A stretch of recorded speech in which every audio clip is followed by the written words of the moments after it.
Well, hello and welcome to another Testing Peers podcast. Today we're joined by the usual crew, two of us in brand new locations, possibly with some setup issues, but we're going to try regardless, so please bear with us. I'm Chris Armstrong and I'm joined by Simon Pryor. Hello. David Maynard. Hello. And Russell Craxford. Hello. And today we are going to be talking about coaching testing. But before we do that, we want to say a special thank you to our sponsor, Safran QA. And Safran QA are a bespoke recruitment and consulting service for the QA industry. You can find more details about them in the show notes and also safranqa.co.uk. Now, I hear Simon, our latest award winner, has got something interesting for us to talk about. Well, thank you, Chris. Related to coaching testing or coaching, full stop, is there anything that you've done in your past where you've coached on something other than testing, either outside of work, whether, I don't know, coached a sport or something like that, that you'd be prepared to share about? I once upon a time got coaching sort of badges and things for coaching badminton. Got involved in that from a very young age to try and help. But I never really did that much in earnest. I just did the certification and training versus the coaching people part. So I haven't got many good stories. It was good fun learning it. I think for me, it wasn't necessarily, I helped for quite a few years, but many years ago when I was teaching with the DFE. So I was helping with them organise both their expedition, but also their charity work, making sure that I suppose that's sort of a coaching role because you're encouraging them in particular areas that they find interesting in. Yeah, I don't necessarily always have the expertise in that particular area. So yeah, I was coaching them in that, I would say. I've got a fair bit of coaching experience in Football Manager. So you get to choose interpersonal relationships, mentoring, team building, all those sorts of things to make sure those things are going well. What are your current stats, Chris? Just on the latest Football Manager 2022, I managed to actually just win the Premier League with Arsenal in the first season. So I think we can all agree I'm a fantastic coach. That's a pretty impressive achievement given their current state. But yeah, well done. The key is to sell as many of the players that you don't like at really like cut down prices, and then try and make youth work. So you overwork the youth. Is that what you're saying? No, you use a lot of the youth players, and then you make sure that you've got a few good old heads to mentor those ones and to enable them to become the best versions of themselves without old, expensive players standing in their way. Well, I asked this question because thinking back to some of my youth as well, when I was in the Air Cadets, I made the dizzy heights of flight sergeant, which meant I had to do a lot of coaching the younger cadets on things like how to polish their shoes, how to iron their uniforms, camouflaging when we're out on sort of night exercise, as it used to be called, where we're sort of hiding in bushes and playing capture the flag, that kind of thing, drill, etc., etc. So I was kind of that coach lead role to try and help bring them all on, helping improve them, not by doing it for them, not by telling them how to do it, but by working with them on moving it forward. And then the other thing I did was I used to be an internet safety volunteer as well, and go out to schools and coach schools on how to teach internet safety, how to get the kids up to speed with doing the right things online. So yeah, I had a bit of experience doing it there as well, which I guess leads us nicely onto our topic for today, which is coaching testing. So where do we start? Who wants to go first, and what would you class as the first steps towards coaching testing? Possibly defining what we mean by coaching would probably be quite useful, because I think there's a clear definition, hopefully, that we can agree on between the likes of mentoring and coaching and these other sorts of things. Go on then, Chris, start us off with your definition. My definition? Well, so I'm going to completely rip off somebody else's, because I happen to have a beautifully hand-drawn sketch note that I took from a coaching workshop that was run by Toby Sinclair and Amy Phillips at Test Bash 2017, I think. And it's about coaching stance and sort of talking about what things actually are relating to coaching. And one of the things was that you don't have to be knowledgeable on the subject area to be able to coach. So I'll tell you what the coaching stance is, because that's the sketch note and I've just mentioned it already. So it says it's a flow between having an unconditional positive regard. You suspend judgment. You be comfortable with not knowing. You have an open mind. Empathy. You are present. The answer then lies in the coachee, not the coacher. And you have active listening, of which there was a nice little acronym called WAIT, which says, why am I talking? And I can show it so you can see I really do have a nice one. That's some podcast gold for everyone else. But for me, the bits that really stand out are, with regard to coaching, I'm not trying to impart my knowledge onto somebody. I'm trying to unlock the direction, the goals within the targeted coachee. They are the ones who are determine their own destiny. It's the coach's job to sort of get that out of them rather than impart their knowledge and push themselves onto them. Yeah, I think it's a good case in point. There's a big difference between teaching, which is the imparting of knowledge from one person to another. And then there's mentoring, which is sort of facilitating, in my mind, the knowledge gathering from other people, whereas coaching is getting the best out of the person's abilities in what they're currently getting. That's my point. Yeah, I would agree with that. And it's kind of that thing of you're using that person's own energy to do the learning for themselves by asking them the right questions and challenging them to think about things differently. Whereas, like you say, with mentoring or teaching, it's more about you as the expert and how you impart that knowledge and help them move forward. Whereas, yeah, coaching is definitely, as mentioned by others, you don't have to be an expert in something to be able to be an effective coach of somebody.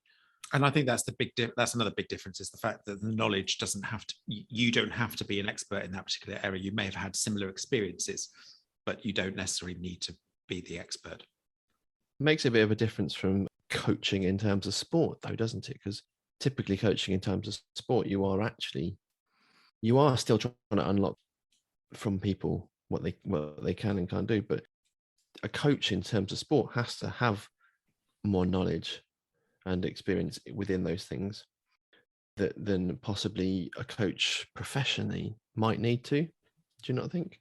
I think there's a few exceptions, but a lot of the best coaches in sports haven't always been the best players, because they've learned. They haven't been players. Yes, agreed. So they've learned and they've got that experience. And yeah, absolutely. There's no reason why you can't be an effective coach if you do have some knowledge. It's just how you then, make sure that you're not imparting the exact thought process that you have onto them and allow them to make their own passes. I guess that's a bit of a difference between coach in the sporting terms being used differently to how we use it in the tech world or in the business world. I think in most of the business world, though, we still generally have people that coach that are from similar domains, either business leadership, testing, line management. They're coaching you generally still in a rough area they're in, not necessarily their specialism. But I can help people learn about security without being a security expert. It is definitely easier if it's in a domain, because you can ask more sort of accurate questions. I can help people a little bit better. But ultimately, yeah, coaching is all about the listening side more than it is, as Chris mentioned, WAIT. Yeah, not talking is the hardest skill I've got for coaching. It's the same with anything. And I know we've discussed this on the previous ones. It's sort of the idea of the golden silence, giving a suggestion and letting the person you're coaching think about that, and they then have to speak. It becomes uncomfortable silence. And I know that Chris has great difficulty in silence. And so allowing them space to think and making them uncomfortable in order to actually understand what's going through their mind, and then supporting them through that process is quite key. Yeah, and I think I've got experience recently in trying to start coaching people on testing, particularly, and it's very quickly turned into a mentoring process, because they weren't up for being coached. They needed me to provide more knowledge than I intended to. So it's a difficult one because I don't think not everyone is in a place to be coached. It's about identifying exactly what you need to do to help that person out in some ways. And that's why for me, coaching is one element of a toolkit towards helping people. It's one option. There are others out there. Coaching is good at kind of the overall things. Often it's not like if you want to learn how to, I use a football analogy, go around a player or do a trick, then you're doing teaching and those sorts of things. If you're doing coaching, it's more about game awareness, those sort of tactical things, your mentality, your kind of the way of approaching things. And I guess it goes down with testing. Your hands on how do you tackle a problem? How do you tackle a problem? You can coach someone a bit more on the exact details of what to do, to how to test a queuing system. You can coach them how to go and find the information. But if they need to actually know what to do, you've got to decide, is it coaching they need, mentorship, or teaching? And you've got to pick the right one for the right thing. And I certainly lean towards coaching more often for the people, teamwork, collaborative stuff that I do for particular stills. But there is times when it is for both, because there's some people that are more proactive and some people that are more reactive. And again, as you said, it's about picking the right option for the right people at the right time. Yeah, and as managers, we do go between each of those particular roles. And, so it's difficult sometimes to highlight longer term time when I've actually done coaching, because it sort of flips depending on where they are, where they are in their particular professional journey. Times they might need mentoring, they might need teaching, and then they might need coaching once they've got that information as to how they use those skills in a particular area and how to move forward or sort of impart that knowledge with other people, and share that knowledge and use it on actual projects. So we do cover the whole gambit of all three of those as part of our role. So it's difficult sometimes to pigeonhole from one to another. And it's hard to move ourselves away from possibly feeling like we're the ones responsible for being the coach or the mentor or the teacher, because actually very often we aren't the ones who are best qualified for those roles. And sometimes we have to try and find the right people who can do those parts and signpost those things. And I think that's a good point, actually.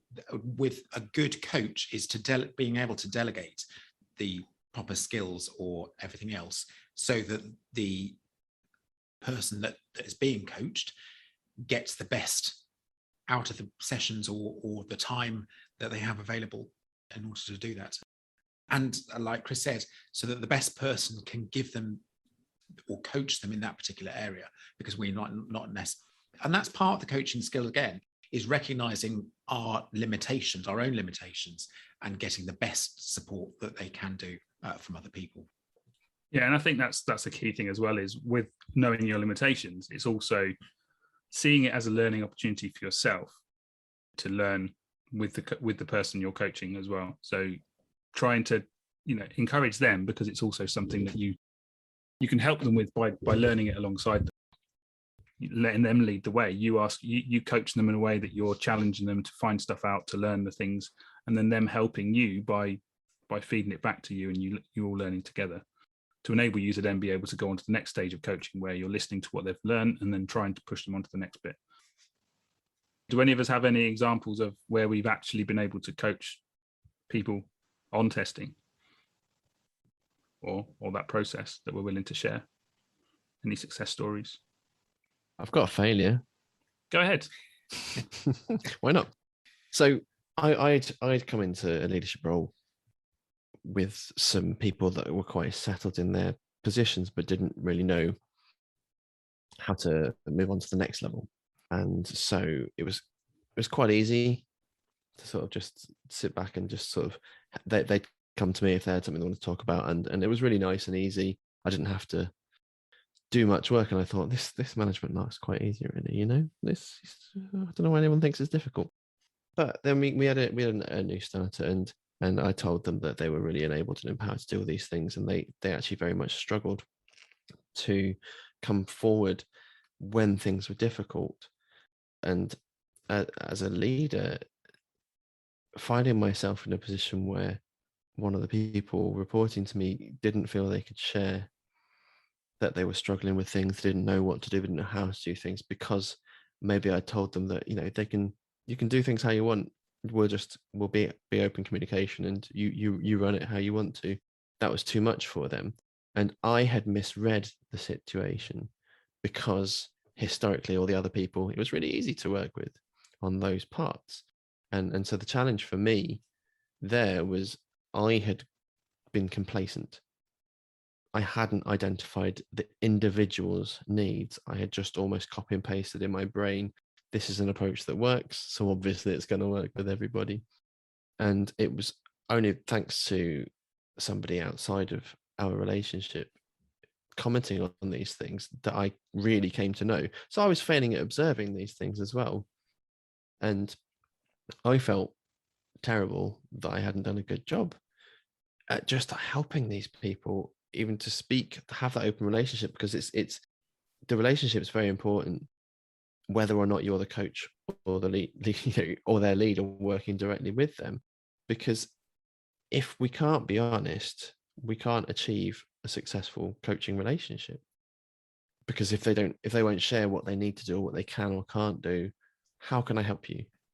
And if I'm not accessible enough as a leader that they can share those things with me, then I've failed. I think that highlights the point that there has to be a mutual respect between both the coach and the person being coached.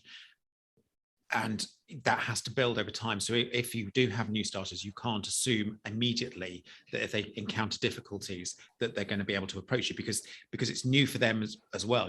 We might know more about a new starter because we know their skills, we know what they're capable of. But if we then say, run with it, do whatever you want, in the context of our work environment, it's brand new to them, and they don't know us, and they don't know what the limitations are. When we say you can do whatever you want, do we actually mean that, or are there some limitations that they can actually do? So we as coaches need to sort of support them with starting to find their feet, especially at the early stages, so that therefore they can start getting confidence that actually what they're doing is correct, and allowing them to actually grow. Yeah, I think you're right. And I think that's where coaching almost comes, it's more possible once you've built that first relationship, built the rapport, built that understanding, got the transparency in place between you and the potential coachee, before you then move into a coaching position, really. Because there is fundamentals that need to be in place for. And I've done similar, Chris, with the example you mentioned, where you've got a way that's worked with others that you think, it worked brilliantly, it's bound to work. And then you set someone else up and they just don't quite get it in the same way, or they've not quite reacted to something that you've done in the same way. Others may have been more proactive. Others are waiting for you to handhold them a bit more. And it's understanding where in that situation do they need me to support them? Where can I be that coach that they need for progression? And it can be a challenge. And I spent a lot of time beating myself up afterwards that I'd failed someone the same way I think you did, Chris. And it's good that we can learn from those, but it ultimately, to me, it just shows that it can be very context specific, as with everything else. The ability to coach somebody is not always the easiest option. It's not always the only option. There are other ways to help them. Have you where have you gone to learn how to be a coach? Have you done anything? Have you read books? Have you done courses? I mean, how is it that you've ever had the opportunity to coach somebody? So I did a leadership course. Must be 4 or 5 years ago now, with a company called Aspire Leadership in London, and it was a course where there was no sit down, we're going to talk through PowerPoint slides for 2-3 days. It was all activity based. It was all physically standing up and doing activities. It was 2 days of dialogue, 2 days of scenarios, 2 days of acting things out and talking to each other as a part of a group. And one of the trainers was not TV, worked in sort of TV media and stuff, and did a lot of acting. So he was very good at showing us how to work through scenarios, and coaching was a big part of the 2 days. It was a fundamental thing that we had to do for each activity. Was there's an element of coaching to doing the scenario. So you had to do almost mini coaching sessions before you work through a scenario, and it made it really easy to learn some of the basics of coaching. So that was my first real insight into sort of leadership level coaching, working on that, and that's set me in good stead. But yeah, it's reading blogs and learning stuff since then, which I've tried to do. I would say the same. I've done a training course when I first became a manager. I was put on with a couple of colleagues, and then I've read a couple of books and read blog posts and various things to help me along the way. I think one book that sticks out for me, which I've read a couple of times, is Agile Coaching by Rachel Davis and Liz Sedley. That one definitely helped with the coaching side of things, especially there's a whole section on caring about quality, which has really helped me in the testing specific coaching areas. So that's one I reference quite a bit. There's a book by Michael K. Simpson called Unlocking Potential, which I was recommended to me on one of the courses that I went to. That's quite a good one. It's got 7 coaching skills that transform individuals, teams, and organizations. I did leadership sort of coaching training within my office.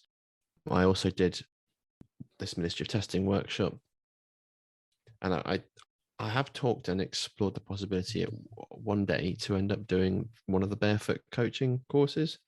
I've known a few people like Toby Sinclair and Vernon Richardson and the like who have done it, and they seem to speak with a great deal of warmth about the course. And I think I can see a lot of the future being quality coaching for people in our industry. I would agree, and I'm definitely I've been eyeing up the barefoot coaching thing as well. So that's something definitely to consider in the future. So, do we have any tips then for people trying to coach testing? So, is there anything we would do? Recommend approaches? We talked very loosely at the start about kind of open questions, being quiet. But is there any other tips we'd give if you want to teach someone to coach? I'm assuming they're a tester in this, but actually maybe it's developers we're trying to coach in the idea of testing. Understanding context is such an important bit, because there's no point in coaching people into something that doesn't apply, isn't applicable, doesn't meet their needs. And so finding the right way of understanding that context is super important, as is having the ability to communicate well. So that means speaking, writing in a way that's good. But as we have mentioned a few times, and we will continue to, it's active listening, understanding not just what people are saying, but the way they are acting and doing those things. Even before you start actively coaching, all of those skills are supremely important. Is there any questions you can recommend that help people gather intel, get that active listening going? Well, some people aren't actually looking for a coach, are they? Sometimes people are just looking for a solution to a problem. So understanding the problem, that's asking those questions can help to unlock, what is it? What's the problem here? What are we trying to improve? Okay, well, what have we tried? Those parts are a really good intro into that scenario. Yeah, I'd agree. And I think it's good to identify what the end vision, end goal is for this particular reason why we're interacting. I've always found the 5 whys is always a useful exercise on that as well, which you can do with them, or you can set them to go and do it and come back to you with the 5 levels of why they want to do it, and what they want to achieve, etc., etc. But really, it does come down to, as you've mentioned, it's the context of trying to understand what the end goal is and what ways of getting there are. From a testing perspective, it's always key. One tip I would say, and I think we mentioned this already, is I try really hard not to impart the way I would do the testing, because sometimes that can send people down the wrong path. If they don't understand things in the way that you understand them, then sending them off to do the way that you would do it, ultimately end up in problems. I've had issues in the past where I've tried to suggest particular metrics that I've used and I understand it, but others don't. And it sometimes gets messy by doing it that way. I wouldn't necessarily have particular questions. I think, like Chris and Simon have said, the context is vitally important, and understanding where the journey is. And maybe even at the beginning, if you're not specifically saying, I'm going to coach you, you can subtly sort of start seeing potential in someone and then start the sort of coaching process, and then give them an end goal once you've sort of started that process. The other thing I would say is to make sure that if you are considering coaching, is start listening from the start, even though it's not an official coaching session. Start relating that. So if you have a second meeting, you can relate back to previous meetings that the person being coached is saying. So therefore, again, it starts creating that trust element that, okay, he's taking, they're taking an interest in me. Therefore, I can open that dialogue because I can be a bit more open. Or as a coach, I will refer back to something and ask them more information because I've had time to digest it and think that it's a useful thing. So I would use their experiences and their desire to do it to build the questions rather than have specific questions to ask. Having done therapy and things like that in the past, I think kind of getting open questions, and David's point there about notes, being able to refer back to things, because it's generally not, coaching isn't where you kind of have 2 minutes now, 10 minutes later, 10 minutes in a couple of hours time. Generally there's gaps of a period of time, a week, a few days, or anything between sort of sessions. So if you can record things, data, information, it also allows you to kind of and support them more accurately, because they've already told you. There's nothing worse than kind of having to repeat yourself a little bit. So if you can take notes and do things, the thing I often let myself down on, so that you end up kind of duplicating things. So we've had horror stories. Any success stories? I've had a couple in the past where I've taken sort of testers under my wing and coached them. I remember one particular one was working for one of our sort of offshore offices, and they expressed an interest to move into a testing role on site in the UK within the same company. And I made it a thing where I said I couldn't mentor them fully, but I would be able to coach them to some level. And I was giving them sort of questions to go away and think about things. And it was difficult because it was not in person. It was over the phone at those times. There wasn't video calls as such. So it was much more tricky, but asking the questions, giving them time to go and think about stuff, coming back and talking through what they found, learning things, pointing them in the right direction, that developed into them getting a role in the UK office as a tester, and then progressing up to be a test lead for me as well, and eventually moving on to be a cloud ops engineer.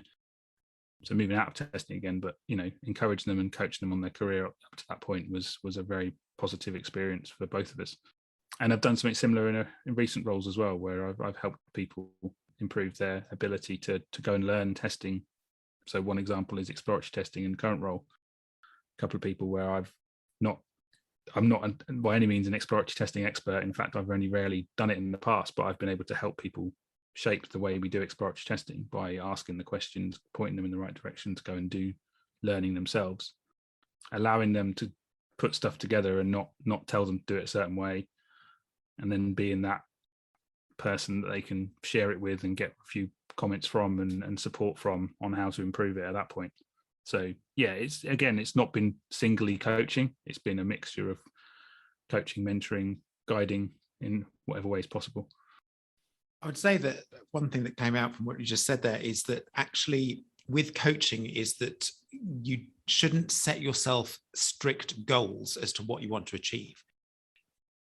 It is a journey. It is completely a journey. And I know that we're concentrating on testers, but we also mentioned about coaching developers, to get them ideas of actual quality as part of what they actually do.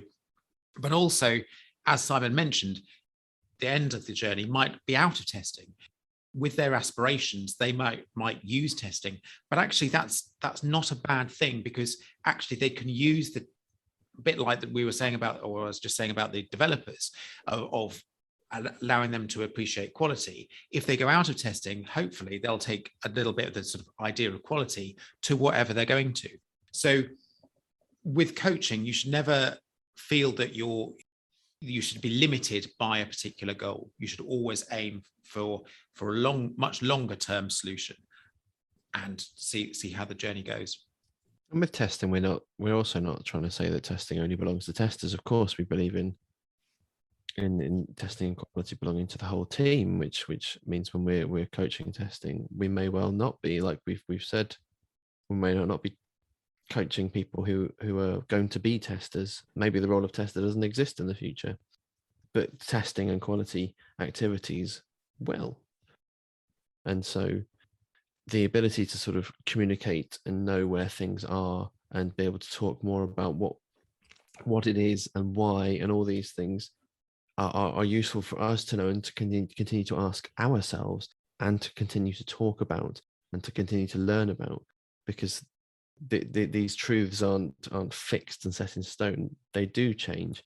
And so if we have aspirations to be coaches and to help and to educate people, it's important that we continue to help and educate ourselves, and that we continue to seek coaching and learning and all those sorts of things ourselves. And on that bombshell, I think we should wrap up now. So I'm going to say thank you very much for Chris, Simon, David, and I guess to myself in a slightly weird way. Thank you, Simon. It's been great to talk about coaching and personal testers with you. If you want to give us feedback, we're happy to learn and grow as well. So we're always open to that. So if you want to contact us, you can reach us on Twitter, Facebook, Patreon, Instagram, LinkedIn, and email. Goodness knows what else probably exists out there that we're probably now spread across. Feel free to reach out to us, give us that feedback. Thank you for joining us once again, and we look forward to you listening to us in the future. For now, it's goodbye from the testing peers. Goodbye.